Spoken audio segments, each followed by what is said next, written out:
Good morning, welcome to Priya Perumal vlogs.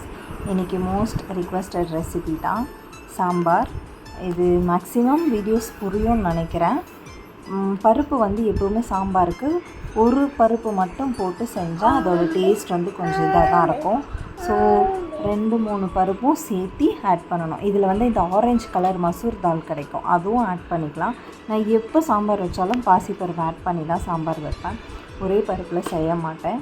தென் இந்த பொடி 1 table spoon oil, கடலைப்பருப்பு 1 டேபிள் ஸ்பூன், உளுந்து 1/2 டேபிள் ஸ்பூன், சீரகம் 1/2 டேபிள் ஸ்பூன், தனியா மல்லி சொல்லுவோம் இல்லையா, அது 1 டேபிள் ஸ்பூன், ட்ரை சில்லி 2, தேங்காய் ஒரு 2 பிள்ளை தேங்காய் இருந்தால் போதும்.